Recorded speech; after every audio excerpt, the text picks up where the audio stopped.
नमस्कार, आप देख रहे हैं न्यूज 24 यूपी उत्तराखंड और मैं हूं आपके साथ अशोक तिवारी। जैसे जैसे लोकसभा चुनाव नजदीक आ रहे हैं, ठीक वैसे वैसे तमाम राजनीतिक दल अपने हिसाब से सियासी समीकरण बैठाने में जुटी हुई है। खासतौर पर जातिगत गुटबंदी की ज्यादा कोशिश देखने को मिल रही है। उत्तर प्रदेश में पिछड़े वोट बैंक को साधने के लिए सभी सियासी दल, चाहे वो भारतीय जनता पार्टी हो, चाहे वो कांग्रेस हो, बसपा हो, समाजवादी पार्टी हो, सबकी तरफ से अलग अलग मुहिम चलाई जा रही है। लेकिन यूपी में खासतौर पर सियासी तौर पर काफी पीछे चल रही कांग्रेस पार्टी की तरफ से पिछड़ों को सहेजने के लिए आज यूपी की राजधानी लखनऊ में प्रदेश स्तर का पिछड़ा वर्ग सम्मेलन आयोजित किया गया, जिसमें कांग्रेस पार्टी की तरफ से समूचे उत्तर प्रदेश से यानी हर जनपद से तकरीबन 100 से 150 लोगों को न्योता भेजा गया, जो पिछड़े वर्ग से जुड़े हुए बताए जाते हैं।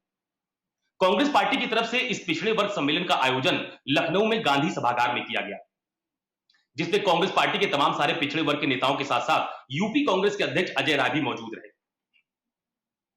कांग्रेस पार्टी की तरफ से जो पिछड़ा वर्ग सम्मेलन आयोजित किया गया, इसकी टैग लाइन दी गई, जातिगत जनगणना कराओ और आरक्षण बचाओ। कांग्रेस की तरफ से इस तरह के सम्मेलन की शुरुआत पहले जिला स्तर पर की गई थी, बाद में उसको मंडल स्तर पर आयोजित किया गया और आज उत्तर प्रदेश के तमाम सारे पिछड़े नेताओं के साथ, कार्यकर्ताओं के साथ कांग्रेस ने एक राज्य स्तर का सम्मेलन राजधानी लखनऊ में आयोजित किया और यूपी कांग्रेस के अध्यक्ष अजय राय इस सम्मेलन में मौजूद रहे। सम्मेलन के बाद उन्होंने कार्यकर्ताओं से यह कहा कि इस तरह का सम्मेलन आयोजित करके कांग्रेस पार्टी ने अपनी मजबूत विचारधारा को खासतौर पर जो ये पिछड़े वर्ग के वोटर्स हैं उनके बीच पहुंचाने का काम कांग्रेस पार्टी करने वाली है।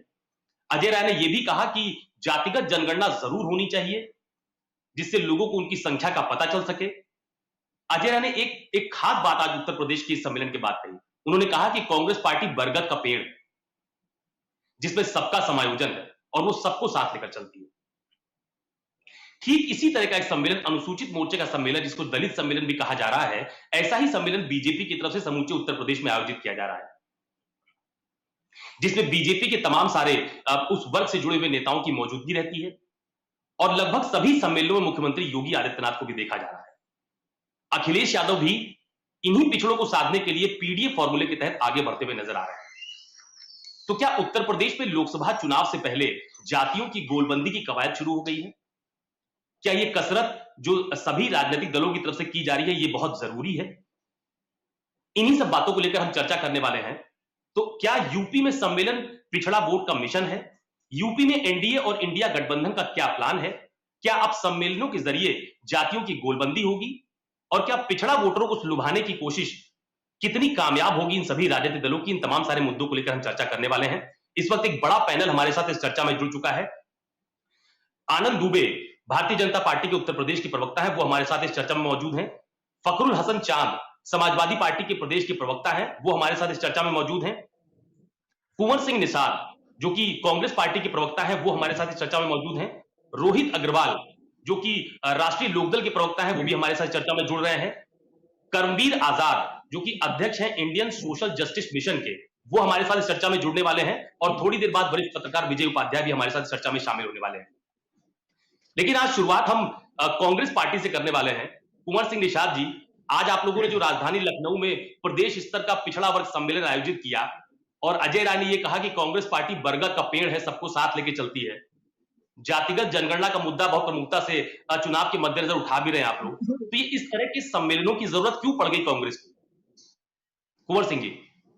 देखिए, वास्तव में तो स्थिति ये है कि जिस प्रकार से पिछले 9 वर्षों से जो सरकार पूरे देश भर में जो काम कर रही है, मोदी जी अगड़ी जाति में जन्म लेते हैं और कभी गुजरात में नहीं बोलते कि वो पिछड़ी जाति से हैं, लेकिन जब उत्तर प्रदेश में चुनाव लड़ने के लिए आते हैं तो वो कहते हैं कि मैं पिछड़ी जाति का बेटा हूं, मैंने पिछड़ी जाति में जन्म लिया है। लेकिन वास्तविकता यह है कि यह उनका जो जुमला था उत्तर प्रदेश के पिछड़े वर्ग को मूर्ख बनाने के लिए था। तो पिछड़े वर्ग को छला गया, ठगा गया, पिछड़े वर्ग को प्रताड़ित किया गया, पीड़ित किया गया। तो उसके बाद से इस बात की जरूरत है कि इस देश में और इस प्रदेश में पिछड़े वर्ग की आबादी कितनी है, पिछड़े वर्ग को कितना न्याय और भागीदारी मिल रही है, उसकी जनगणना होनी चाहिए, उनको उनके हक और हिस्सेदारी मिलनी चाहिए। अभी केंद्र सरकार ने बड़ी चिंता करके अभी पिछले वर्ष गणना कराई थी गिद्धों की, तो उन्होंने पाया कि इस देश में 60,000 लगभग 62,000 गिद्ध हैं। उन्होंने गधों की गिनती कराई, उन्होंने पाया कि इस देश में 3,70,000 गधे हैं और 4.5 लाख खच्चर हैं।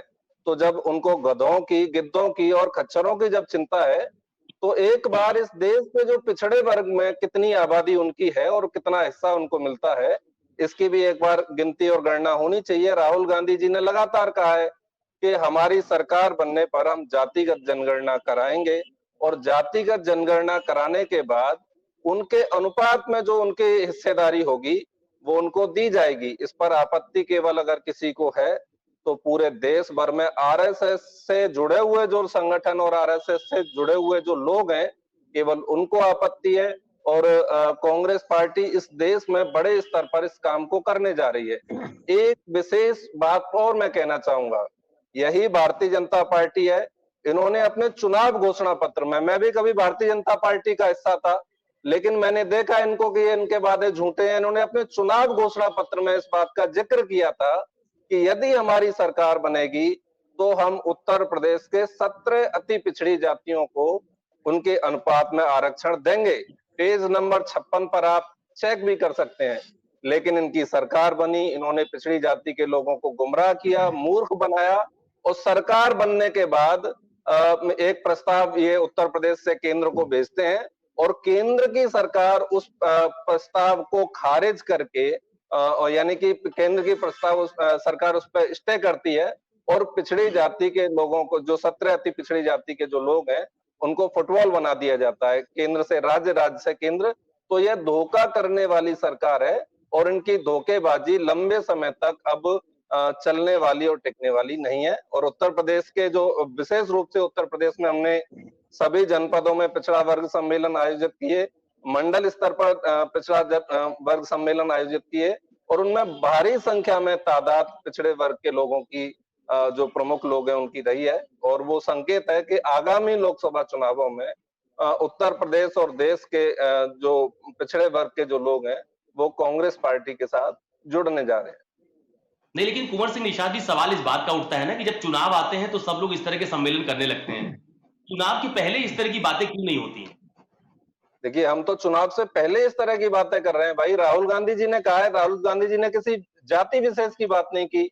यही भारतीय जनता पार्टी है, जब लोकसभा के चुनाव आए, विधानसभा के चुनाव आए, एक एक ऐसी जाति शायद जिसका नाम भी कभी कहीं नहीं सुना गया, उन जातियों के सम्मेलन इन लोगों ने कराए, जबकि ये कहते हैं कि भाई ये तो राष्ट्रवाद की बात करते हैं। इनका जो फर्जी राष्ट्रवाद इनका है। और ये दूसरी तरफ इनका, इन्होंने अपना असली चेहरा दिखाया, उन जाति के लोगों को, अमुक अमुक जाति के लोगों को बुलाकर उनसे वादे किए और उनको छलने और ठगने का काम भारतीय जनता पार्टी ने लखनऊ में किया है। शायद आपके भी संज्ञान में होगा और ये सर्वविदित है। तो मैं ये मानता हूं कि बहुत लंबे समय से इनका हिस्सा नहीं मिल पा रहा है और ये भारतीय जनता पार्टी की सरकार में यह काम बढ़ा है। अभी 60,000, वो 69,000 शिक्षकों की भर्ती में 22,000 पिछड़ी जाति के पद उनसे धोखे धड़ाके से छीन लिए गए और उनको छीन कर योगी जी ने अपने भाई बंधुओं को बांट दिया। तो इस तरह के धोखेबाजी उत्तर प्रदेश के पिछड़े वर्ग के साथ हो रही है।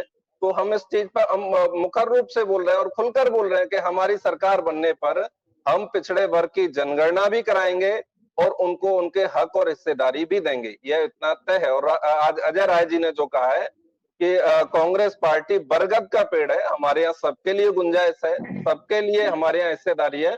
और मैं तो कहना चाहूंगा कांग्रेस पार्टी दूब घास भी है।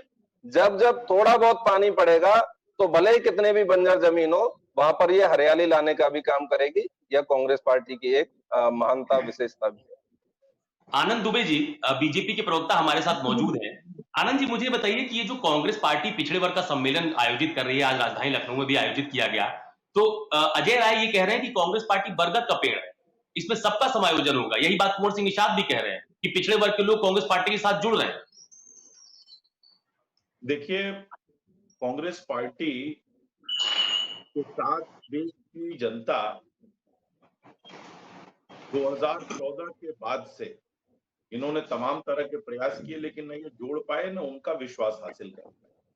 कारण ये रहा कि कांग्रेस पार्टी ने हमेशा से बांटो और राजनीति करो, जो अंग्रेजों का पैटर्न था वही कांग्रेस पार्टी करती है। कभी हिंदू को मुस्लिम में बांट दो, हिंदू मुस्लिम बांट दो, कभी जातियों में बांट दो, कभी नस्ल में बांट दो। ये तमाम तरह की बातें ये करते रहते हैं। जनता इनकी हकीकत को जानती है कि किस तरह से इन्होंने जातियों और धर्म के नाम पर राजनीति करके इस देश में कितने तरह के जो है हिंसा कराई है और किस तरह की चीजें कराई। मैं एक बात और कहना चाहता हूँ, ये जातिगत जनगणना की बात कर रहे हैं, सर्वे की बात कर रहे हैं। मैं कह तो रहा हूँ, कांग्रेस पार्टी की सरकार थी, कर्नाटक में इन्होंने सैकड़ों करोड़ रुपया खर्च करके एक जातिगत सर्वे भी कराया, उसे आज तक जारी नहीं किया। कर्नाटक देश भर में ये घूमते फिरते हैं, कर्नाटक में इन्होंने नहीं जारी किया। दूसरी चीज, देखिए सबसे बड़ी बात यह है कि कांग्रेस पार्टी को पिछड़ों से कभी कोई मतलब नहीं। ये अगर पिछड़ा, जब जब पिछड़ों की बात आई, इन्होंने उनके साथ जो है बुरा बर्ताव किया। उनको, उनके जो बड़े नेता रहे उनको भी सम्मान देने में इन्होंने छोटा दिल दिखाया, चाहे वो पिछड़ी समुदाय के हो चाहे अनुसूचित समुदाय के। लेकिन भारतीय जनता पार्टी जब से सरकार में आई, मैं पिछड़ों की सिर्फ बात कर लेता हूँ। पिछड़ा वर्ग आयोग को संवैधानिक दर्जा कांग्रेस की सरकार ने तो कभी नहीं दिया ना, जबकि इस आयोग कब का बना हुआ है? उसको भारतीय जनता पार्टी ने संवैधानिक दर्जा, यानी कि एक विभाग बना दिया लेकिन उसको ताकत नहीं दी। संवैधानिक दर्जा किसने दिया? भारतीय जनता पार्टी की सरकार ने दिया। नीट में ओबीसी आरक्षण लागू करने का काम किसने किया? भारतीय जनता पार्टी की सरकार ने किया। राज्यों को पिछड़ा वर्ग की सूची तय करने का अधिकार किसने दिया? भारतीय जनता पार्टी की सरकार ने दिया। आज योगी जी की सरकार में या मोदी जी की सरकार में पिछड़ों की संख्या कितनी ज्यादा है? 19 मंत्री ओबीसी समुदाय से हैं, दलित समुदाय से कितने मंत्री हैं? केंद्र में आप देख लीजिए मोदी जी की सरकार। तो हमारा नारा है सबका साथ, सबका विकास, सबका विश्वास। कांग्रेस का नारा है सिर्फ अपना विकास, परिवार का विकास और सिर्फ परिवार की बात, सिर्फ एक फैमिली की बात। अभी देखिए, बड़ा एक इंटरेस्टिंग चीज बताऊंगा कांग्रेस पार्टी के विषय में। इन्होंने मल्लिकार्जुन खड़गे साहब को राष्ट्रीय अध्यक्ष बना दिया था, लेकिन ट्विटर पे जो कांग्रेस पार्टी की ऑफिशियल जो ट्विटर पे ऑफिशियल अकाउंट था, उसमें अभी 15-20 दिन पहले तक खड़गे जी साहब का कई फोटो तक नहीं था। राहुल गांधी जी केवल अकेले थे उस पूरे के पूरे सिनेरियो में, केवल राहुल गांधी जी अकेले। मैंने 2-3 डिबेट्स में वो फोटो भी दिखाई थी। इसके बाद हो सकता है कांग्रेस पार्टी ने इस तरह की बातें आई हो, कई जगह से आई हो, तो कांग्रेस पार्टी ने खड़गे जी का भी फोटो लगाया। तो ये कांग्रेस पार्टी जो है वो ना पिछड़ों के साथ है, ना अल्पसंख्यक के साथ है, ना दलित के साथ, किसी के साथ नहीं है, सिर्फ और सिर्फ एक परिवार के साथ। सिर्फ और सिर्फ एक परिवार की भक्ति, एक परिवार की चरण वंदन, एक परिवार के विषय में बातें करना, यही इनका सामाजिक न्याय है, यही इनकी पूरी की पूरी जो है वो कथा है। इसलिए कांग्रेस पार्टी कुछ भी कर ले, कोई प्रयत्न कर ले, उसको कुछ हासिल होना नहीं। चलिए, समाजवादी पार्टी के प्रवक्ता फखरुल हसन चांद भी मौजूद है। रोहित रखवाल जी, आपके पास आ रहा हूं, पहले फखरुल जी से सवाल ले लेता हूं। फखरुल भाई, मुझे ये बताइए, ये जातिगत गोलबंदी की जरूरत क्यों पड़ रही है? क्यों कांग्रेस को पिछड़ा वर्ग सम्मेलन करना पड़ रहा है? क्यों अखिलेश यादव पीडीए फॉर्मूले के तहत आगे बढ़ रहे हैं? रोहित जी मुस्कुरा रहे हैं, अभी आ रहा हूं आपके पास। जब जब देश का नौजवान, उत्तर प्रदेश का नौजवान नौकरी मांगने जाए, भर्ती निकले और भारतीय जनता पार्टी की सरकार में उन पिछड़ों का अधिकार भारतीय जनता पार्टी ना दे, आरक्षण उनको ना दे। ये केवल उत्तर प्रदेश में शिक्षक भर्ती की बात नहीं है, ये तो दिल्ली में जो भर्ती हो रही है उसमें भी ये पिछड़ों को आरक्षण नहीं दे रही है। आप बैठ के आनंद दुबे जी बड़ी बड़ी बातें कर रहे हैं, मैंने यहाँ रिजर्वेशन दिया, मैंने वहां रिजर्वेशन। अरे भैया, रिजर्वेशन दे कहाँ रहे हो? उसी की तो लड़ाई है। उत्तर प्रदेश में शिक्षक भर्ती हुई है, हम नहीं कह रहे। और ये जिस पिछड़ा वर्ग आयोग को कह रहे, उसने तो सरकार को पत्र लिखा बाकायदा कि पिछड़ों को आरक्षण नहीं दिया जा रहा है। गरीब कोटे से उत्तर प्रदेश सरकार के एक मंत्री अपने भाई को नौकरी दिला देते हैं। तो इनके लिए गरीब की परिभाषा, अपना परिवार, भारतीय जनता पार्टी की वो परिवार की फैमिलियां जो जिनके पिताजी मुख्यमंत्री थे या सांसद थे या बेटे मंत्री सांसद हैं, ये समाजवादी पार्टी तो एक फैमिली की पार्टी, कांग्रेस एक फैमिली की पार्टी, आरएलडी एक फैमिली की पार्टी है, लेकिन भारतीय जनता पार्टी कई कई परिवारवाद की फैमिलियों की पार्टी है। अभी मैच में भी हम लोग ने देखा था, इंडिया लखनऊ में मैच चल रहा था इंडिया और इंग्लैंड का, उसमें भी इनकी फैमिलियां नजर आई थी। कई फैमिलियां हैं और भी फैमिलियां हैं, लगातार पूरे देश में पूरी फैमिलियां ही फैमिलियां हैं। वही फैमिलियां हैं, उन्हीं को आरक्षण दीजिए, उन्हीं को नौकरी दीजिए, उनके ही बेटे भांजे भतीजे सबको नौकरी दीजिए। यही इनका परिवारवाद है, यही इनका आरक्षण है, यही इनका रिजर्वेशन है। इसलिए पिछड़ा वर्ग आयोग, पिछले सम्मेलन हो रहे हैं। पिछड़ों को उनका अधिकार नहीं मिल रहा है, इसीलिए सारे दल इस आवाज को उठा रहे हैं। लगातार समाजवादी पार्टी पिछड़ों की बात कर रही है, दलितों की बात कर रही है, अल्पसंख्यकों की बात कर रही है। कांग्रेस ने भी अगर पिछड़ा वर्ग अपना सम्मेलन किया है, पिछड़ों को जोड़ रहे, तो ये भारतीय जनता पार्टी के पेट में दर्द क्यों? भाई अगर हम पिछड़ों को जोड़ रहे हैं, आप तो तेली, कुर्मी, तेली, ब्राह्मण, यादव, मुस्लिम, पसमंदा कौन कौन से सम्मेलन करते रहते हो। भाई अगर दूसरा कोई दल कोई सम्मेलन कर रहा है, किसी को कोई जोड़ना चाहता है, दूसरे राजनीतिक दल अपनी बात कह रहे हैं, उस समाज तक पहुंचना चाहते हैं, तो आपको क्यों दर्द है? आप तो आरक्षण विरोधी है ही हो, ये जानते ही हैं। आपको आरक्षण नहीं देना ये तो हम जानते ही हैं। आपको देश के संविधान में विश्वास नहीं है, जो संविधान ने आरक्षण की व्यवस्था दी है, आप उसको कहाँ मानते हो? मानते तो मानते नहीं हो। अगर न्यायपालिका में मामला जाता है, न्यायपालिका उस पर आदेश करती, आप साफ सुप्रीम कोर्ट चले जाते हो। और क्या अभी विधान परिषद में भर्ती हुई है, क्या उसमें क्या हुआ है? हाईकोर्ट की सिंगल बेंच ने, हाईकोर्ट की डबल बेंच ने सीबीआई जांच का आदेश दिया, ऊपरी अदालत ने रोक लिया, मुझे उस पर न्यायपालिका पे कोई टिप्पणी नहीं करनी है। लेकिन क्या हो रहा है भारतीय जनता पार्टी की सरकार में? किनको उनका अधिकार मिल रहा है, किनको अधिकार नहीं मिल रहा है? अपनों को अधिकार मिल रहा है, अपनों को आरक्षण मिल रहा है। भारतीय जनता पार्टी में जो बता रहे थे अभी कि 18-19 मंत्री पिछड़े हैं, वो पिछड़े उन्हीं के भाई नौकरी पाएंगे। गरीब किसान नौजवान का बेटा थोड़ी पाएगा। जो इस देश में पिछड़ा गरीब है, जो किसान है, उसका बेटे को नौकरी थोड़ी मिलेगी।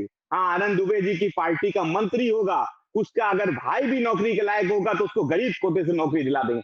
ये लड़ाई है पिछड़ों की, जो समाजवादी पार्टी लड़ना चाहती है। भारतीय जनता पार्टी को झूठ बोल मैं रोहित अग्रवाल की बात 10 सेकंड में अपनी बात खत्म कर दूंगा। भारतीय जनता पार्टी ने, माननीय मुख्यमंत्री जी ने सदन में खड़े होकर कहा कि 56 में 46 एक ही जात के हो गए थे। क्योंकि अभी आनंद दुबे जी सवाल उठाते, इसलिए मैं पहले जोड़ दे रहा हूँ। वो लिस्ट आज भी नहीं बता पाई है भारतीय जनता पार्टी सरकार। तो केवल झूठ बोलने का काम, पिछड़ों को, दलितों को, अल्पसंख्यकों को ठगने का काम, ये प्रचार प्रसार करने वाली पार्टी है। जमीन पे कुछ नहीं करती, पिछड़ों को आरक्षण खाने वाली पार्टी है। रोहित अग्रवाल जी, आप जब बीजेपी के प्रवक्ता आनंद दुबे अपनी बात रख रहे थे तो आप मुस्कुरा रहे थे। तो मेरा सवाल तो यही है कि ये जातिगत गोलबंदी की इतनी जरूरत क्यों पड़ रही है? भाई बीजेपी तो ये कह रही है कि हमने सरकार में मंत्री भी हर वर्ग के बनाए, तमाम सारी योजनाओं का लाभ भी निचले तक लोगों को मिल रहा है, तो इसमें गलत कहाँ है रोहित जी? नहीं अशोक जी, बिल्कुल गलत नहीं है, परंतु समस्या ये है कि जब पिछड़ों को सम्मान देने की बारी आती है तो भले ही डिप्टी सीएम पिछड़ा समाज से बना दिए हो, लेकिन उनको स्टूल दे दिया जाता है। अब आप बताइए, उनके लिए कुर्सी की व्यवस्था नहीं जो पार्टी कर पाती है अपने डिप्टी सीएम के लिए, क्योंकि वो पिछड़ा समाज से आते हैं। अब वो व्यक्ति मतलब क्या कहे, मतलब उनको हम क्या कह सकते हैं? मतलब आप कम से कम, मतलब अगर डिप्टी सीएम के लिए अगर आपके पास कुर्सी नहीं है, एक साधारण विधायक के लिए कुर्सी होती है, खाली इस द्वेष की भावना से कि वो पिछड़े जाति से आते हैं तो बराबर में ना बैठे, इस द्वेष की भावना से उनको स्टूल की व्यवस्था उनके लिए कर दी जाती है। जबकि आपको भी पता है कि कहीं डिप्टी सीएम कहीं पे जा रहा है तो उसका एक प्रोटोकॉल होता है, वो प्रोटोकॉल क्यों नहीं मेंटेन होता है? अच्छा, आप देखिए, भारतीय जनता पार्टी का कुछ भी कोई भी वर्ग उठा के देख लीजिए, वहां पे इनको सिर्फ पिछड़े और दलितों से विशेष तौर पे इनको सिर्फ वोट की राजनीति करनी। इनको वोट तो चाहिए पिछड़ों का, इनको दलितों का वोट तो चाहिए, परंतु उनको सम्मान देने में पता नहीं क्यों ये पीछे हट जाते हैं। सम्मान देने में ये बहुत दूर चले जाते हैं। मुझे तो याद है जब समाजवादी पार्टी के नेताओं ने आवाज उठाई थी कुछ दलित समाज के लिए, तो उस समय भारतीय जनता पार्टी का कोई पिछड़ा नेता नहीं था जो उसका जवाब दे पाए। मतलब जो ब्राह्मण नेता आते थे उसका जवाब देने के लिए। अब आप खुद स्थिति समझ सकते हैं कि भारतीय जनता पार्टी की क्या दशा है। भारतीय जनता पार्टी अपने पिछड़े नेताओं से कहती है, जबकि इनका जवाब दे दो तो कहते हैं गलत क्या कह रहे हैं, ये विपक्ष वाले गलत क्या कह रहे हैं, आप बताइए। भाई विपक्ष वाले जो कह रहे हैं वो सही तो कह रहे हैं, आप हमारा हक क्यों नहीं दे रहे हैं? परंतु भारतीय जनता पार्टी उनकी बात ही नहीं सुनने को तैयार। अब स्थिति ये हो चुकी है कि ये हक मारने के लिए जातिगत जनगणना का डेटा दबा के बैठे हुए हैं, जो 2011 में हुआ था। अरे भाई क्यों डेटा दबा के बैठे हो? 2014 से तुम्हारी सरकार आ गई केंद्र में, भाई आप डेटा पब्लिक करिए, आप बताइए कि हाँ कितनी जातियां कहाँ पे हैं, इसमें क्या समस्या है? आप पेड़ पौधे, बकरी, जानवर सब कुछ गिन सकते हो, पर आदमी गिनने में आपको समस्या है। भाई क्या जाति, क्या मतलब हमको इसके ऊपर भी डिबेट करने की जरूरत है क्या? क्या जाति सत्य नहीं है देश का? और क्या जाति अभी कुछ पैदा हो गई है क्या कि हाँ एकदम से अभी जो है विपक्ष लेके चला आया हो? अरे एक लंबे समय से जाति सत्य है हमारे देश का, और जहां पे कहीं ना कहीं पिछड़ों को, दलितों को, अल्पसंख्यकों को दबाया गया है, ये कौन नहीं जानता। बिहार के अंदर आप देखिए 15% आबादी 85% के ऊपर राज करने का काम कर रही है, 50% का हक मार रही है। ये बात सामने आ गई ना जैसे जाति का जनगणना हुई बिहार के अंदर। यही डर है भारतीय जनता पार्टी के नेताओं को, क्योंकि ये बने पिछड़े हैं, ये पिछड़े नहीं है। आप भारतीय जनता पार्टी के ज्यादातर बड़े नेता जो अपने आप को पिछड़ा क्लेम करते हैं, वो सब अगली जातियों में हुआ करते थे, परंतु उन्होंने अपनी जाति को पिछड़ों में डाल के पिछड़ों का हक मारने का काम किया, और ये बने पिछड़े हैं। तो ऐसी स्थिति में जब विपक्ष आवाज उठाता है तो भारतीय जनता पार्टी को तकलीफ होना स्वाभाविक है। भाई ये लोग इस तरीके के तर्क रखते हैं कि जातिगत जनगणना क्यों करनी चाहिए, क्या करना चाहिए। ये लोग हमेशा निरंतर सिर्फ इनको जो एक वो व्हाट्सएप आ जाता है उसके ऊपर ये ज्ञान देना शुरू कर देते हैं, अपने विवेक का प्रयोग नहीं करते। यही ये किसान आंदोलन में करते थे। किसान आंदोलन के अंदर पूरे 1.25 साल तक ये इनके प्रवक्ता किसान 3 काले कानूनों के लाभ बताते नहीं थकते थे। और हुआ क्या, जब मोदी जी ने वापस ले लिया तो कह दिया जी देखो हमने तो वापस ले लिया अगर हमने कुछ गलती की थी तो ऐसे ही आप जातिगत जनगणना के अंदर भी गलती कर रहे हैं। आप क्यों नहीं जातिगत जनगणना कराना चाहते हैं? आप 85% आबादी का हक क्यों मारना चाहते हैं? देश के अंदर सामान्यता कैसे आएगी? गरीब और गरीब होता चला जा रहा है, शेयर मार्केट झूम रही है, यहाँ गरीब आदमी पर 2 टाइम रोटी खाने को नहीं है, और शेयर मार्केट को देखिए वहां झूम रही है। शेयर मार्केट के अंदर कितनी भागीदारी है देश की जनता की? 9%। शेयर मार्केट के अंदर कितनी कंपनियां, कितने व्यापारी हैं शेयर मार्केट के अंदर जो वहां पे अपनी कंपनियों को लिस्ट करा के रखे हैं? आप गिनती में गिनेंगे तो मुझे लगता है चंद हजार कंपनियां होंगी, और देश के अंदर करोड़ों कंपनियां लिस्टेड हैं, करोड़ों कंपनियां मतलब रजिस्टर्ड हैं। और ऐसी स्थिति में आप व्यापारियों का भी शोषण करने का काम कर रहे हो, आप जातियों के आधार पर शोषण करने का काम कर रहे हो। आप सम्मेलन तो करते हो जातिगत, पर जातिगत जनगणना में आपको शर्म आती है, क्योंकि आप विशेष जाति के लोगों का कब्जा है सरकार के ऊपर। विशेष जाति के लोगों का कहीं ना कहीं भारतीय जनता पार्टी के अंदर कब्जा है। वो अपने इस साम्राज्य को टूटते हुए नहीं देखना चाहते हैं, इसलिए ये नहीं चाहते हैं कि जातिगत जनगणना हो और पिछड़े दलित अल्पसंख्यकों की गिनती हो, जिससे उनको उनका हक दिया जा सके। क्योंकि इनको पता है कि अगर गिनती हो जाएगी तो इनकी असलियत खुल जाएगी कि आनंद दुबे जी जो बिहार के अंदर 3% आबादी को रिप्रेजेंट करते हैं और वो 50% का मजा ले रहे हैं वहां पे, तो फिर कैसे होगा? फिर तो मामला बिगड़ जाएगा, क्योंकि भाई वो तो 47% अपना देना पड़ेगा हिस्सा इनको। तो बट ऑब्वियस है कि इनको तकलीफ होगी होगी। तो ऐसी स्थिति में ये कहीं ना कहीं, तो मैं फिर इसी वजह से मैं आनंद दुबे जी का जब वक्तव्य दे रहे थे तो मैं हंस रहा था कि अब बताइए, मतलब जो है भारतीय जनता पार्टी के पास कोई पिछड़ा प्रवक्ता नहीं था जिसको भेज सके जातिगत सम्मेलन के अंदर, मतलब जातिगत जनगणना के ऊपर अगर डिबेट है तो कम से कम मुझे लगता है कि कम से कम जातिगत जनगणना का डिबेट था तो कोई पिछड़ा प्रवक्ता भेज दिया होता, कोई दलित समाज से प्रवक्ता भेज दिया होता, कोई अल्पसंख्यक समाज से प्रवक्ता भेज दिया होता। तो यही सत्य है भारतीय जनता पार्टी का, यही दुख है कि भारतीय जनता पार्टी निरंतर सिर्फ और सिर्फ शोषण करने का काम कर रही है जनता का। आनंद दुबे जी, आप कुछ कहना चाह रहे थे, लेकिन उसमें एक सवाल अपना और जोड़ दे रहा हूं। ये अगड़ा बनाम पिछड़ा की सियासत जो उत्तर प्रदेश में बढ़ती हुई चली जा रही है, जो बात अभी रोहित अग्रवाल जी कह रहे थे कि वर्ग विशेष का दबाव है भारतीय जनता पार्टी में, उन्हीं का कब्जा है, आबादी बिहार में बहुत कम है लेकिन राज वही कर रहे हैं, तो ये इस तरह के आरोप क्यों लग रहे हैं? ये अगड़ा बनाम पिछड़ा बनाने की कोशिश हो रही है क्या पूरे उत्तर प्रदेश में, खासतौर पर सियासत के लिहाज से? देखिए, ये बेसिकली क्या है कि ये भ्रमित लोगों का एक कंफ्यूजन है, जो ये समझ नहीं पा रहे कि वो करें क्या। अभी आप देखिए कि अखिलेश यादव जी कह रहे थे पीडीए पीडीए पीडीए, इनके नेता भी कहते थे पिछड़ा, दलित और अल्पसंख्यक। अब उन्होंने 2 दिन पहले कह दिया कि नहीं, अगड़ा, आदिवासी, फलाना ढिमाका सब। तो भैया जब सब हैं तो फिर पीडीए की जरूरत ही नहीं, फिर काहे का पीडीए? जब आपने सबको समाहित कर लिया है तो फिर कोई मतलब नहीं, फिर तो कोई नाम रखने की जरूरत ही नहीं है ना, फिर तो सब समाहित है, सबको उसमें मौका मिलेगा। अरे मैं सपा का जवाब दूंगा, थोड़ा अपने भाई रोहित अग्रवाल का जवाब देता हूँ। इन्होंने कहा कि हमारे पास पिछड़ा प्रवक्ता भी है और हमारी पार्टी में बहुत पिछड़ा नेता भी हैं जो आपकी बातों का जवाब दे सकते हैं, लेकिन ये जरूरी नहीं कि पिछड़ा की बात पिछड़ा ही करे, पिछड़े की बात अगड़ा भी कर सकता है और अगड़े की बात पिछड़ा भी कर सकता है। ये आपके देखने का दृष्टिकोण हो सकता है। आप, यह सवाल मैं आपसे भी पूछ सकता हूँ कि आपकी पार्टी भी किसी अति पिछड़ा प्रवक्ता को क्यों नहीं भेजा, लेकिन खैर उसमें मैं नहीं जाऊंगा। अब इन्होंने बिहार की बात की। देखिए, पहली चीज, प्रथम दृष्टि है तो कि बिहार में जो जनगणना हुई और मतलब जो सर्वे किया गया है उस पे भी कई सवाल उठाए गए हैं, वहां के लोगों ने भी उठाए हैं, वहां की अलग अलग पॉलिटिकल पार्टीज ने भी उठाए, लेकिन मैं उन्हीं को अगर सच मान लेता हूं तो मैं ये पूछना चाहता हूं रोहित अग्रवाल जी से कि 27% वहां पिछड़ा है और 36% अति पिछड़ा है। तो फिर मुख्यमंत्री और उप मुख्यमंत्री की कुर्सी पर वहां की 2 प्रभावशाली जातियों के लिए क्यों कब्जा जमा के बैठे हैं? जब सबको भागीदारी देने की बात है दोनों इस्तीफा दें, या तत्काल जो है 2 डिप्टी सीएम के पद क्रिएट किया जाए, अति पिछड़ा को वहां डिप्टी सीएम बना दिया जाए? क्यों वहां पर दो पिछड़ी जातियों में जो दो सबसे प्रभावशाली जाति बिहार की हैं, एक सीएम है, एक डिप्टी सीएम है, वहां आपका सामाजिक न्याय कहां चला गया? और तीसरी भैया वो बात पिछड़े समाज से ही आते हैं, आपको तकलीफ है पिछड़े समाज से, मुझे पता है, मुझे पता है आनंद दुबे जी, आपको पिछड़े समाज से विशेष तकलीफ है। उनका डिप्टी सीएम और उनका सीएम दोनों पिछड़े समाज से आते हैं महाराज, और पिछड़ों को ही तो हम हक दिलाने की बात कर रहे हैं, हम अति पिछड़ा को ही तो हक दिलाने की बात कर रहे हैं, हम अल्पसंख्यक को ही तो हक दिलाने की बात कर रहे हैं। आप बताओ ना, उत्तर प्रदेश के अंदर कौन सी जाति का सीएम है? उत्तर प्रदेश में कौन सी जाति का सीएम है, ये तो बताओ भैया। उनकी भागीदारी तो 3% है, वहां तो 27% वाला सीएम है। मुझे पता है। रोहित जी आपको रोक रहा हूँ, आनंद दुबे अपनी बात पूरी कर ले, उसके बाद फिर चर्चा को आगे बढ़ाएंगे। आनंद जी अपनी बात पूरी करिए आप। पूरी बात सुन लीजिए, ठीक है। इनका नारा था जिसकी जितनी हिस्सेदारी उसकी उतनी भागीदारी, तो दो भैया भागीदारी क्यों नहीं दे रहा? इसीलिए अब सुन रहे हैं, अब बिहार में एकदम खामोशी है, कोई बात नहीं कर रहा है जातिगत, ना नीतीश जी बोल रहे हैं ना लालू जी बोल रहे हैं, चुप है, मुंह पे दही जमाए बैठे हैं, कहीं बातचीत नहीं हो रही है। अब मैं आ जाता हूं समाजवादी पार्टी पे। समाजवादी पार्टी कह रही पिछड़ा की लड़ाई हम लड़ रहे हैं, किसान के परिवार की लड़ाई लड़ रहे हैं, ये कर रहे हैं, वो कर रहे हैं। पूरे उत्तर प्रदेश ने देखा कि एक ही परिवार और कुनबे और खानदान के विधायक, सांसद, मंत्री न जाने क्या क्या रहे। मैं जरा इनका बता देता हूँ।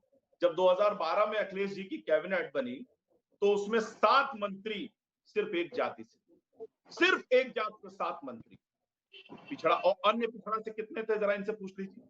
इसके अलावा आ जाइए, इनके ज्यादातर जिलाध्यक्ष आज भी सिर्फ एक जाति से, और उस समय तो समझ लीजिए कि 75 जिलों में से, मतलब जो 75 जिले हैं संगठनात्मक में, छोटे छोटे अलग जिलों के 75 की बात कर रहा हूं, तो भी कम से कम इनके 60-70% जिलाध्यक्ष जो है वो एक ही जाति से आते थे। अधिकारियों की पोस्टिंग किस तरह से की जाती थी ये भी सबको पता है। और तो और आ जाइए, इन्होंने, हाँ एक चीज है, इन्होंने किसान परिवार के कुछ लोगों को नियुक्तियां दी। सबसे बड़े किसान परिवार के आदमी थे जो तड़ीपार थे, जो 82 लोगों को क्रॉस करके आए, अनिल यादव। बहुत शुद्ध रूप से किसान परिवार का छोटा सा बेटा था, हल चला के आगे बढ़ा और वो उत्तर प्रदेश लोक सेवा आयोग का अध्यक्ष बना। कौन? अनिल यादव। फिर एक किसान के परिवार से आदमी आया, उच्च शिक्षा आयोग, रामवीर यादव। फिर अधीनस्थ सेवा चयन आयोग, वहां भी एक किसान का मुद्दा आया, राजकिशोर यादव। और माध्यमिक शिक्षा चयन आयोग, उत्तर प्रदेश की 4 प्रमुख संस्थाएं जो नियुक्तियां करती हैं, उनमें चौथी संस्था थी माध्यमिक शिक्षा चयन आयोग। उसका अध्यक्ष भी एक बहुत गरीब तबके का बेटा बन गया, रामपाल यादव। यानी 4 नौकरी देने वाली संस्थाएं, चारों के अध्यक्ष एक जाति से, ये इनका न्याय था। अब मैं इनके जरा और बता दूं, 2011 में जेईई सिविल की परीक्षा हुई, 542 पदों की सीधी भर्ती निकली इन्हीं के समय में। 2013 में इसका रिजल्ट आया, 415 SC/ST की सीट थी और 127 पद जो थे वो सामान्य के लिए थे। लेकिन जब रिजल्ट आया तो 313 ओबीसी उम्मीदवारों का उसमें चयन हुआ और उसमें से ज्यादातर एक ही जाति और दूसरी इलाके के लोग। ऐसी फहरिस्त भरी पड़ी है, एक जाति के नाम पर आयोग लिखना पड़ा। तिवारी जी तो मैं बात कर लूंगा, बस एक सेकंड आ रहा हूं आपके पास। सुन लीजिए, इसमें कुछ गलत हो तो जरा बताइए। मैं सब बता दे रहा हूँ। अरे आप बोल लीजिए, मैं बीच में नहीं बोलता, मैं बीच में नहीं बोलता। यही आपकी दिक्कत है, जब आप खुद सत्ता में होते हो तो सिर्फ एक परिवार, एक जाति, एक कुनबे की बात करते हैं, और जब आप विपक्ष में चले जाते हैं तो सिर्फ और सिर्फ भ्रम फैलाने और झूठ फैलाने का काम करते हैं। हो गया। एक सेकंड फखरुल भाई आपके पास आ रहे हैं, जरा ये कर्मवीर आजाद जी हमारे साथ बहुत देर से जुड़े हुए हैं। नहीं, गलत अशोक जी, बिल्कुल गलत। मैं यहाँ बैठ के इनका झूठ सुनने के लिए थोड़ी आया हूँ कि आप मुझे 15 मिनट इनका झूठ सुनवाइए। नहीं, भारतीय जनता पार्टी ने बोला, समाजवादी पार्टी के संगठन के बारे में इनको झूठ बोलने का शौक है। पूरे संगठन की लिस्ट देख लीजिए किसकी कितनी हिस्सेदारी है। और आपने कहा, मेरा सवाल था उत्तर प्रदेश के नौजवानों के लिए जिनकी नौकरी आपने खा रहे हो बैठ के। नहीं, आप बीच में मत बोलिए, सुनिए। अब हम आपका ये जो झूठ का पर्दा इसको हटाते हैं। उत्तर प्रदेश में जो आप नौकरियां दे रहे हैं, जो अपनों को नौकरियां बांट रहे हैं, बताइए तो जरा कितनों, ये यूनिवर्सिटी में जो नौकरी दी है आपने, 17 प्रोफेसर में से 15 किस जाति के? जात का नाम मालूम है आपको? नहीं मालूम है। और उत्तर प्रदेश में जो आपने शिक्षक भर्ती की उसमें किसको नौकरियां दी? कॉपी तक बदल दी है। मैं नहीं कह रहा हूँ नहीं, ये नहीं, मैंने आपका झूठ सुना है, प्रवचन सुना है। अब आप भी सुनिए, नहीं, आप भी सुनिए। उत्तर प्रदेश में आज डीएम किस जाति के हैं, अधिकारी किस जाति के बैठे हुए हैं, और आप लोग तो सदन में खड़े होकर कहते हो 46 में 56 में 46 लिस्ट आज तक जारी नहीं कर पाए। यहाँ बैठ के आप बड़ी बड़ी बातें कर रहे हैं, फलाना यादव, धमाका यादव यहाँ थे, ये थे, वो थे। अरे आप बताओ ना, आपने क्या किया है? उत्तर प्रदेश में शिक्षक भर्ती होती है उसमें आप आरक्षण नहीं देते हो, दिल्ली में पुलिस भर्ती होती है उसमें आरक्षण नहीं देते हो, लेकिन आप नौजवानों की बात नहीं कर रहे हो। आप राजनीति में अपने लाभ की बात कर रहे हो कि वहां पे डिप्टी सीएम किस जात का बना है। अरे भैया, मैं उत्तर प्रदेश के नौजवानों की बात कर रहा हूँ, देश के नौजवानों की बात कर रहा हूँ। वो किसान का बेटा, वो गरीब का बेटा, जिसका आरक्षण आप खाने का काम कर रहे हो, उस पर आपके पास में एक जवाब आपने नहीं दिया कि उनको नौकरियों में आरक्षण आप क्यों नहीं दे रहे हो। मेरा सवाल तो नौकरियों में आरक्षण पे था। जो नौजवान है, जो गरीब के परिवार के लोग हैं, जिनको आप नौकरी नहीं दे रहे हो, अपने मंत्री के भाई को आप नौकरी कोटे से देते हो, गरीब कोटे से उसको नौकरी देते हो। बहुत बड़े गरीब हो आप लोग, पूरी की पूरी पार्टी सत्ता में बैठे हो, लेकिन आपसे बड़ा गरीब कोई नहीं है जो अपने मंत्रियों के बेटे को, मंत्रियों के भाइयों के प्रवक्ताओं को बिहार में जाके नौकरी दिलाते हो, लेकिन उत्तर प्रदेश में आप नौकरी देने का काम नहीं कर रहे हो। हम आपसे सीखे, हम आपसे सीखने की जरूरत है। पिछड़ों को अधिकार कैसे दिया जाता है? नेताजी ने समाजवादी पार्टी को बनाया था और पिछड़ों का विश्वास समाजवादियों पे, आप पे नहीं है। आप पे होता तो आप शिक्षक भर्ती में जो घोटाला करके बैठे हुए हैं, विधान परिषद की भर्ती में जो घोटाला करके बैठे हैं, जिनकी जांचें चल रही हैं, जिनको उच्च न्यायालय और सुप्रीम कोर्ट में मामले चल रहे हैं, हम आपसे सीखे। हमें आपसे सीखने की जरूरत है। घोटाले बाजों से सीखे, हम घोटाले बाजों में प्रवचन ले। आप लिस्टों की बात कर रहे हो, सुप्रीम कोर्ट में चाहे अनुदेशक के हो, शिक्षा मित्रों के हो, बीटेक डिग्री धारकों के मामले, सारे के सारे मामले सुप्रीम कोर्ट में पड़े हैं। भ्रष्टाचारी आप ज्ञान दे रहे हैं, प्रवचन दे रहे हैं समाजवादियों को। आपसे सीखने की जरूरत है, पिछड़ों का नहीं, आपने तो गरीबों का, फखरुल हसन चांद जी, आप ही के सवाल का जवाब दे लेते हैं। एक सवाल और जोड़ दे रहा हूं मैं, एक सवाल और जोड़ दे रहा हूं आनंद दुबे जी के लिए। आनंद भाई 10 सेकंड बाद एक सवाल जोड़ रहा हूँ। फखरुल हसन चांद जी के सवाल में एक सवाल जोड़ रहा हूँ, एक वो भी ले लीजिए कि भैया सत्ता में आप हो, कब तक विपक्ष को कोसते रहोगे? 6 साल हो गए आपको, 6 साल हो गए सत्ता में रहते हुए, कम से कम जवाब तो दो। सवाल पूछने के बजाय जवाब देने की आदत डाल लो अब। नहीं, ये घोटाले करेंगे, आदेश हाईकोर्ट करेगा, लेकिन जांच ना हो, इनका पर्दाफाश ना हो, इनके घोटाले पे कोई चर्चा ना करे तो सुप्रीम कोर्ट चले जाएंगे जांच को रुकवाने की। अरे जांच से क्यों डरते हो? अरे अगर घोटाला नहीं किया है, अगर कोई अपराध नहीं किया है तो जांच से क्यों डरते हो? जांच को रुकवाने के लिए सुप्रीम कोर्ट जाते हो। अरे सीबीआई हो जाने देते, जांच से डरने की क्या जरूरत है? सुप्रीम कोर्ट जाते हो कि सीबीआई जांच ना हो, भ्रष्टाचार नहीं खुलना चाहिए आपका, इसके लिए सुप्रीम कोर्ट जाते हो। अरे भाई थोड़ा चलिए जवाब दीजिए आनंद दुबे जी, जवाब दीजिए। मैं जवाब दीजिए, मिट्टी लग गई है क्योंकि मैंने जो है बहुत सीधा प्रश्न पूछ लिया था। नहीं, मैंने तो सारे आंकड़ों के साथ बताया था कि कैसे नौजवानों को रोजगार नहीं दे रहे हैं। आंकड़े तो मैंने दिए थे, मिलके तो आपसे लगी हैं, क्योंकि नौजवानों का हक आप खा रहे हो। आप गरीब लोग, जो आप मंत्री गरीब हो, अपने भाइयों को नौकरी दे दो, अब तो आप खा रहे हो। मिर्ची आपको लगी थी, हमने तो नौजवानों की, गरीबों की, किसानों की बात की थी। आपने क्या जवाब दिया? आपने जवाब नहीं दिया। आपने तो बताया मेरे पास ये मंत्री हैं जो बोलते नहीं है, जो जाति जनगणना पे नहीं बोलते हैं, जो आपके लिए बैठे हुए बैटिंग करते हैं। आरक्षण ना दिया जाए, आप खामोश होकर बैठ जाओगे, खा जाओगे, आपसे कोई चर्चा ना करे। हाईकोर्ट से होगी, लेकिन जांच नहीं होनी चाहिए। जांच को रुकवाने के लिए सीबीआई जांच को रुकवाने के लिए सुप्रीम कोर्ट चले जाओगे। आनंद दुबे जी बिल्कुल, फखरुल हसन चांद जी रुकिएगा जरा, इनको जवाब देने दीजिए। आनंद दुबे जी को जो सवाल उठाया आपने और रोहित अग्रवाल ने, आनंद दुबे जी रिस्पॉन्ड कीजिए।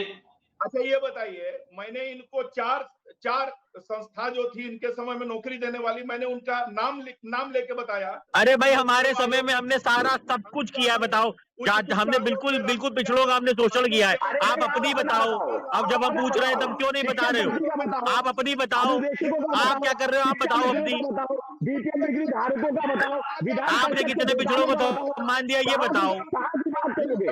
आपने कितने पिछड़ों को सम्मान दिया ये बताओ। की बात कर ले। ओम प्रकाश राजभर को मंत्री नहीं बना रहे हो, क्यों? पिछड़े समाज चाहते हैं इसलिए। बात करनी है। ओम प्रकाश राजभर को किस लिए वेटिंग पर रखा है? Minister in waiting. Om Prakash Rajbhar minister in waiting, क्योंकि पिछड़ा समाज चाहते हैं। अगर एक एक करके बोलेंगे तो चीजें साफ हो पाएंगी।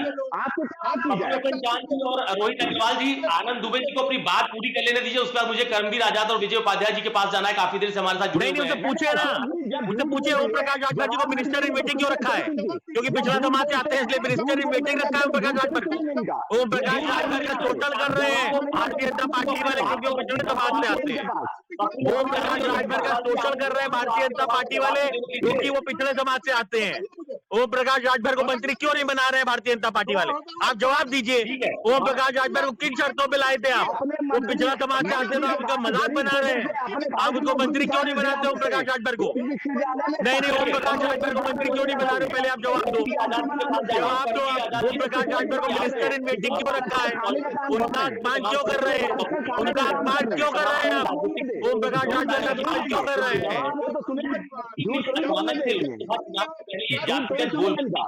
कहां से आ गई? मैं सीधे कर्मवीर आजाद जी से सवाल ले रहा हूँ। कर्मवीर आजाद जी, नहीं ओम प्रकाश राजभर जी की बात इसलिए आ गई क्योंकि वो पिछड़ा समाज से हैं। उनको मिनिस्टर इन वेटिंग रखा है इन्होंने, minister in waiting Om Prakash Rajbhar, क्योंकि वो पिछड़ा समाज से आते हैं।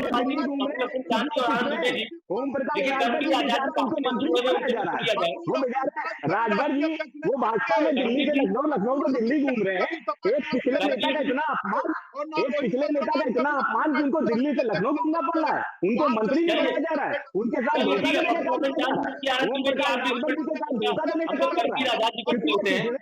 पिछले समाज से आते हैं उनको मंत्री बनाओ। अरे बनाओ मंत्री उनको, केवल प्रवचन दीजिए, वहाँ मजा लेंगे अखिलेश जी के परिवार वाले और जैन के परिवार वाले। अरे ओम प्रकाश राजभर जी को मंत्री बनाइए, पिछड़े समाज उनको मंत्री, आपको मंत्री बनाना चाहिए। पूरा विपक्ष मिलकर मांग कर रहा है कि ओम प्रकाश राजभर पिछड़ा समाज से आते हैं, उनको मंत्री बनाइए। उनको मिनिस्टर इन वेटिंग क्यों रखा है आपने? ओम प्रकाश राजभर जी को आपने मिनिस्टर इन वेटिंग क्यों रखा है?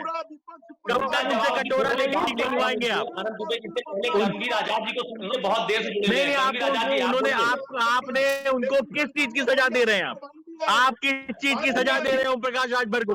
मिनिस्टर इन वेटिंग क्यों रखा है? क्योंकि पिछड़ा समाज से आते हैं। रोहित अग्रवाल जी, आपको रोक रहा हूँ। आनंद दुबे जी, आप भी थोड़ी देर रुकिए, जरा कर्मवीर आजाद जी को सुन लिया जाए। कर्मवीर जी आप बोलिए, आप बोलिए। कर्मवीर आजाद जी आप बोलिए।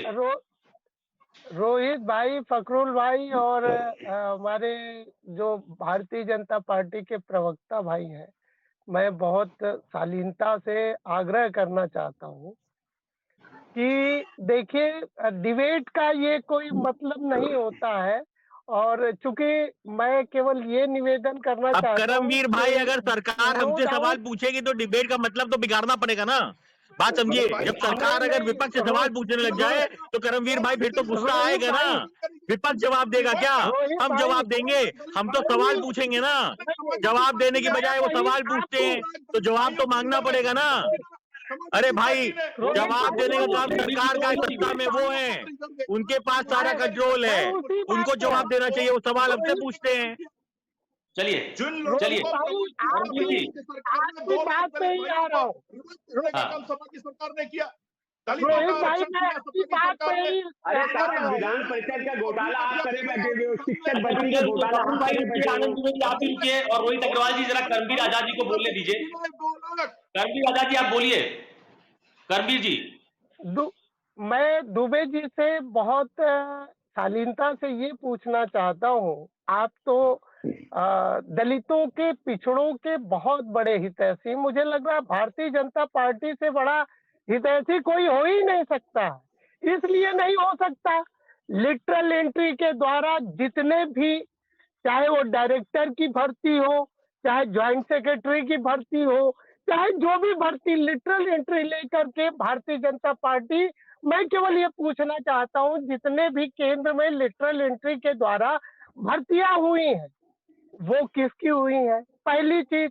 और दलितों के ये इतने बड़े हितैषी हैं कि रेल भेज दी, जब रेल प्राइवेटाइजेशन के हाथ चला जाएगा, नौकरी रहेगी नहीं, रेल भेज दी, एयर इंडिया भेज दी, फिर ये जो दुनिया भर का जो प्राइवेट हाथों में देने का काम कर रहे हैं, उसके बाद जब नौकरी ही नहीं रहेगी तो आरक्षण कहाँ रहेगा? दूसरी चीज, मैं इनसे इनकी नीति और नियत इतनी स्पष्ट है। भारतीय जनता पार्टी, आरएसएस, विश्व हिंदू परिषद आज से नहीं, जब से संविधान सभा हुई उसके पहले से ये लोग संविधान का विरोध करते रहे और समय समय पर इन्होंने संविधान के खिलाफ बोलने का काम किया। और अभी तक तो जो मतलब 2014 से जब ये आए हैं, तो एक अधिनियम बता दीजिए जो जनहित का हो। जितने अधिनियम, चाहे एनआरसी हो, चाहे वो नेशनल रजिस्टर हो, उसमें उद्देश्य इनका क्या छुपा है, इस बात पे आप खुद विवेचना करिए। उसके बाद अभी हाल ही में 7 सितंबर को पूर्व मुख्य न्यायाधीश सुप्रीम कोर्ट श्री रंजन गोगोई जी एक बयान देते हैं, बड़ा सोची समझी रणनीति के तहत एक बयान देते हैं। बयान में ये कहते हैं कि केशवानंद भारती जो 1973, आनंद भाई मेरी बात थोड़ा बड़ा गौर से सुन लीजिएगा प्लीज, कोई बोलिएगा नहीं।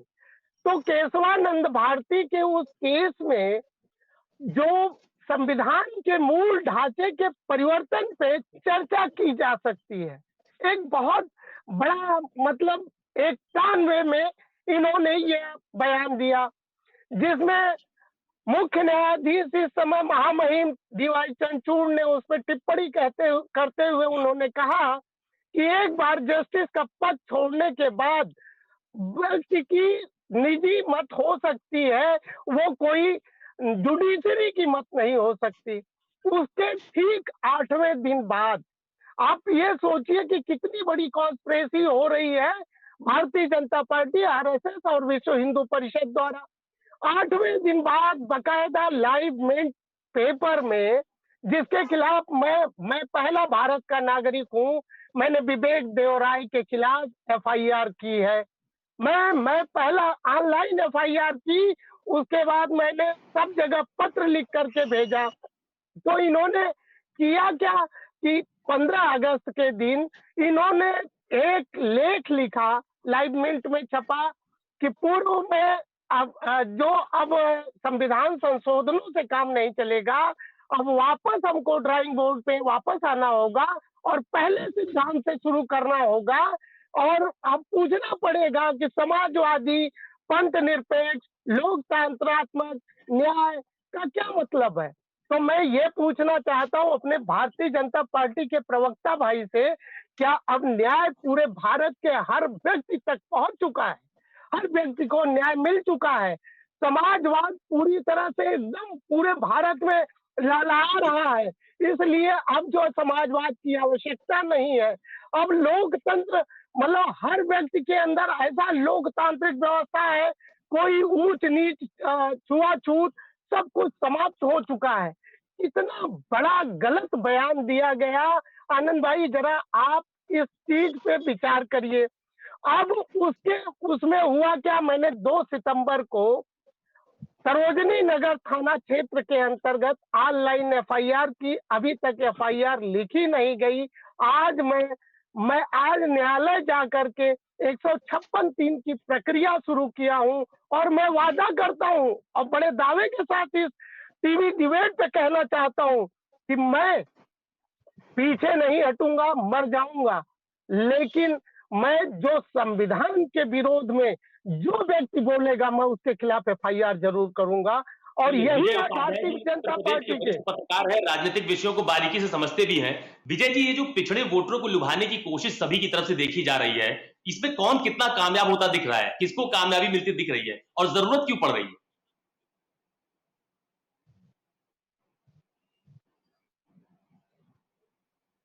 विजय जी का म्यूट है भाई। हाँ नहीं हो गया।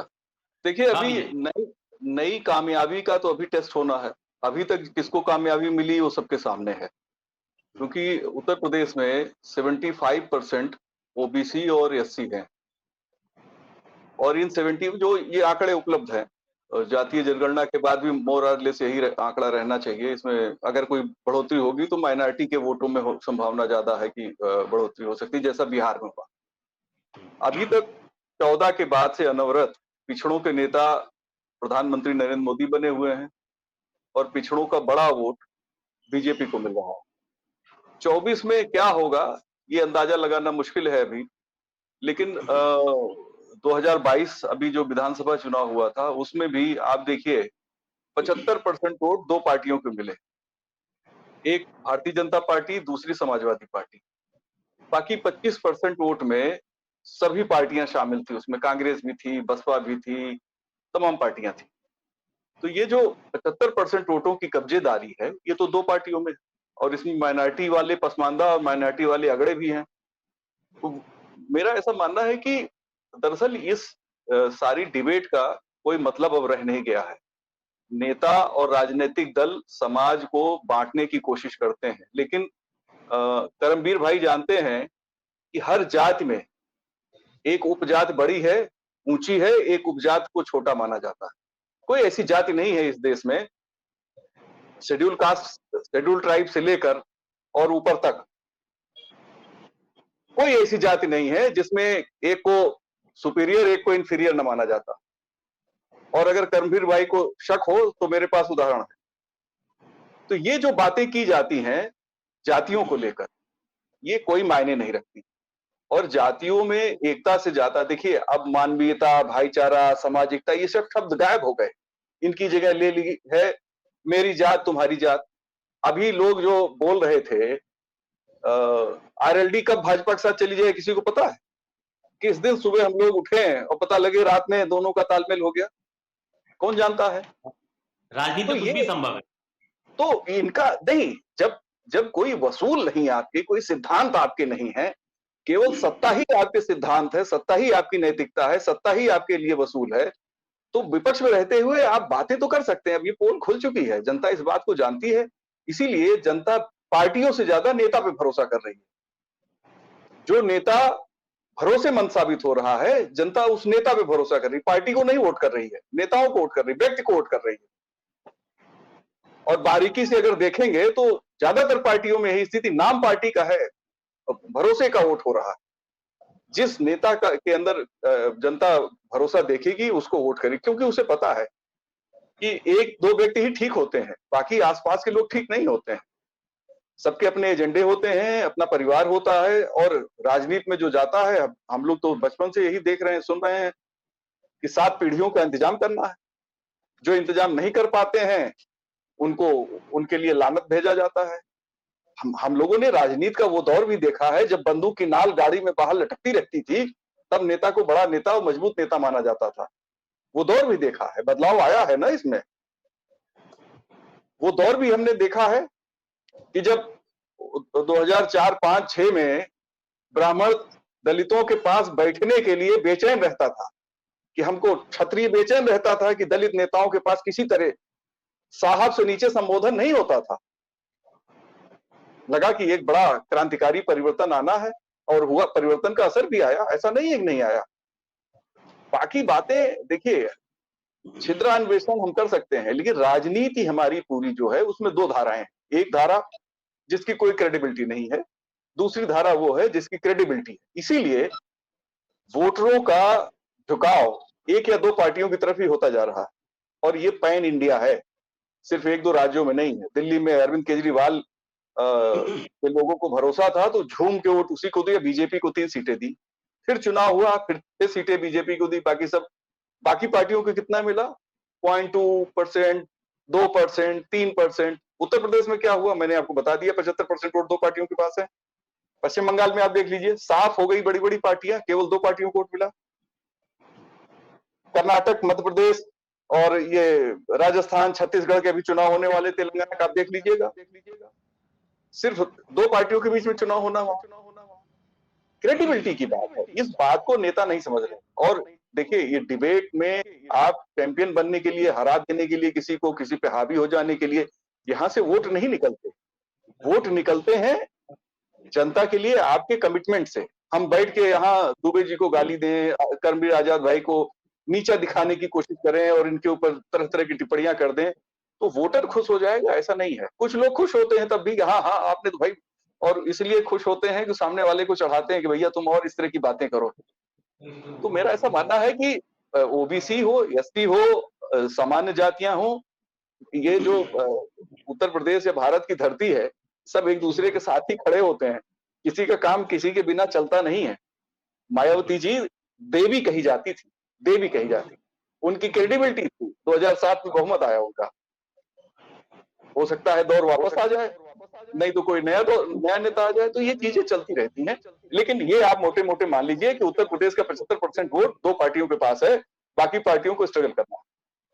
बिल्कुल, तो ये क्रेडिबिलिटी का सवाल आपने उठाया है। आनंद दुबे जी, फाइनल कमेंट लेता हूं कि ये क्या सम्मेलनों से ही जातियों की गुलबंदी होगी, और ये क्रेडिबिलिटी का सवाल क्यों खड़ा हो जाता है बार बार? आनंद दुबे जी। देखिए, भारतीय जनता पार्टी सदैव जनता तक पहुंचने के लिए सम्मेलन, अभियान, योजनाएं, इस तरह की चीजें चलाती रहती है, और हम जनता के बीच जाते हैं, उनसे उनके विषय में सरकार की जो नीतियां उनको बताते हैं, योजनाओं को बताते हैं, उनसे जो फीडबैक मिलता है उसके आधार पर पार्टी आगे की रणनीति तय करती है। लेकिन जो लोग अभी मैंने जो प्रश्न पूछे, किसी ने उसका जवाब नहीं दिया, चाहे समाजवादी पार्टी रही हो, चाहे आरएलडी रही हो। देखिए, बड़ी बड़ी बातें, गरीबी हटाओ इंदिरा जी के समय में नारा लगा, और उसके बाद न जाने कितनी सरकारें आई, उसके पहले भी आई। लेकिन अगर पहली बार बैंक में किसी गरीब का खाता खुला, किसी दलित, पिछड़े, आदिवासी समुदाय के लोगों का खाता खुला, तो नरेंद्र मोदी जी की सरकार में खुला, जनधन अकाउंट के जरिए। पहली बार अगर माँ बहन बेटियों को 12 करोड़ शौचालय दिए गए, सभी वर्ग के लोग शामिल हैं, तो मोदी जी की सरकार में दिए। अगर उज्ज्वला योजना का फायदा किसी सरकार में सबको मिला, तो नरेंद्र मोदी जी की सरकार।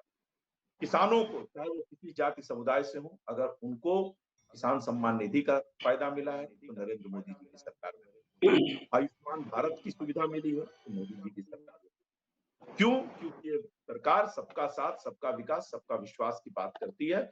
इसीलिए हम अंत्योदय के भाव से काम करते हैं। गरीब के लिए, शोषित के लिए, वंचित के लिए, दलित के लिए, पिछड़े के लिए, अगड़े के लिए, जो लोग भी हैं, सबके लिए, जो भी विकास की इस रेस में पीछे रह गए हैं, उनके जीवन को बेहतर करना, उन तक सुविधाओं को पहुंचाना, और सरकार की योजनाएं उन तक पहुंचे, इसके लिए भारतीय जनता पार्टी काम कर रही है, और सदैव हम इसी तरह कार्य करते रहेंगे। इसीलिए 2014 से लेकर अब तक के जितने भी चुनाव हुए उत्तर प्रदेश में और केंद्र में जो 2014-2019 हुए, भारतीय जनता पार्टी को जनता ने आशीर्वाद दिया। विजय जी की बात बिल्कुल सही है, क्रेडिबिलिटी जिस पर जनता भरोसा कर रही है उसको वोट दीजिए। जनता को बिल्कुल, कुंवर सिंह निषाद जी। जी बिल्कुल, कुंवर सिंह निषाद जी, देखिए, ये क्रेडिबिलिटी का सवाल बहुत बड़ा खड़ा होता है राजनीतिक दलों के ऊपर। देखिए, जिस तरह की क्रेडिबिलिटी भारतीय जनता पार्टी ने पिछले समय में लगातार खोई है, वो तो एक वर्ल्ड रिकॉर्ड बनने जा रहा है ये 5 विधानसभा चुनावों के बाद। अभी इन्होंने हर वर्ग के लिए के उद्धार के लिए एक-एक नेता स्थापित किया है। जैसे अगर किसानों का कल्याण किया है तो अजय मिश्रा टैनी ने किया है। अगर महिलाओं को अगर सम्मान देना है तो ब्रजभूषण सिंह और कुलदीप यादव, चिन्मयानंद जैसे लोगों को आगे किया। अगर अल्पसंख्यकों का कल्याण करना है और अल्पसंख्यकों का उद्धार करना है तो उसके लिए रमेश बिदूड़ी है। पिछड़ों के लिए ब्रजेश सिंह है, सोनू सिंह है, मोनू सिंह है, अजय सिंह सिपाही है, और ऐसी बहुत सारी लंबी लिस्ट है। तो ये भारतीय जनता पार्टी का वास्तविक चरित्र तो यही है। अभी ये इनके पास अपना कुछ बताने के लिए तो होता नहीं है कि भाई हमने 2 करोड़ रोजगार प्रतिवर्ष देने का वादा किया था, वो ये पूरा कर नहीं पाए। 15 लाख रुपए का जुमला था, उस पर ये बात करने को तैयार नहीं है। इनसे जीएसटी से इस देश को क्या फायदा हुआ, उस पर ये बात करने को, बहस करने को तैयार नहीं है। ये नोटबंदी इन्होंने की थी, नोटबंदी का नाम नहीं लेना चाहते क्योंकि नोटबंदी से इन्होंने इस देश को बर्बाद करने का काम किया। इस देश में जीएसटी लगाकर, नोटबंदी लगाकर अपना 2000 का नोट ये 7 साल चला नहीं पाए। यह इनकी स्थिति है। 100 दिनों में काला धन वापस लेके आएंगे और 100 स्मार्ट सिटी बनाने का काम करेंगे। 2022 तक किसानों की आय दुगनी करने का काम करेंगे। सबको पक्का मकान 2022 तक मिल जाएगा। बल्कि उल्टी स्थिति होने लगी है। ये देश भुखमरों की लिस्ट में ये शामिल हो गया है, और अपने पड़ोसी जो पाकिस्तान, अफगानिस्तान और नेपाल, भूटान जैसे देशों से भी यह देश की स्थिति ये आज की डेट में यह हो गई है कि भाई 111वें नंबर पे यह देश आ गया है। लेकिन जब इनसे बात की जाती है तो भारतीय जनता पार्टी के लोग कहते हैं कि भाई ये तो विदेशी आंकड़े, ये तो फर्जी हैं, क्योंकि जो आंकड़े सही माने जाएंगे वो तो भारतीय जनता पार्टी और आरएसएस के आंकड़े सही माने जाएंगे। वास्तव में इनके पास अपना बचाने के लिए कुछ है नहीं, तो ये लोग कीचड़ फेंकने का काम करते हैं, क्योंकि ये जानते हैं, मोदी जी ने कई सभाओं में कहा कि भाई जितना कीचड़ ज्यादा फेंका जाएगा उतना ही ज्यादा कमल खिलेगा। तो ये भारतीय जनता चलिए पार्टी चलिए कुंवर सिंह निषाद जी, हमारे पास वक्त की कमी है। मेरे साथ चर्चा में जुड़ने के लिए आनंद दुबे जी आपका बहुत शुक्रिया। फखरुल हसन चांद जी हमारे साथ जुड़े थे, उनको बहुत धन्यवाद। कुंवर सिंह निषाद जी आप जुड़े, इसके लिए आपका बहुत शुक्रिया। रोहित अग्रवाल भी हमारे साथ जुड़े थे, उनका बहुत शुक्रिया। करमवीर आजाद जी, आज आपको वक्त कम मिला है, लेकिन आप चर्चा में थोड़ी देर से भी जुड़े थे, तो आज आपका भी बहुत ज्यादा शुक्रिया करता हूं मैं आपको। और आज हम चर्चा कर रहे थे कि उत्तर प्रदेश में ये जो जातिगत गोलबंदी के लिहाज से उत्तर प्रदेश में सियासी समीकरण सेट करने की कोशिश जो उत्तर प्रदेश में सभी राजनीतिक दलों की तरफ से की जा रही है, उसमें सभी लोग अपने नए नए प्रयोग फिलहाल यहाँ पर करते हुए नजर आ रहे हैं। लेकिन जैसे जैसे चुनाव नजदीक आएंगे, इस तरह के और बहुत सारे प्रयोग राजनीतिक दलों की तरफ से खासतौर पर उत्तर प्रदेश में हम लोग देख पाएंगे, क्योंकि जब भी चुनाव आते हैं तो यहाँ पर जातिगत गोलबंदी के लिहाज से अपने अपने तरह के प्रयोग राजनीतिक दलों की तरफ से किए जाते हैं। लेकिन अभी चुनाव में थोड़ा वक्त भी है, कई और नए तरह के प्रयोग भी आएंगे, लेकिन इन प्रयोगों का किस राजनीतिक दल को ज्यादा फायदा मिल पाएगा, ये जनता के मूड पर निर्भर करता है। तो आज मेरे साथ इस चर्चा में बस इतना ही। कल फिर किसी और मुद्दे के साथ आपके सामने हाजिर होऊंगा। तब तक के लिए नमस्कार।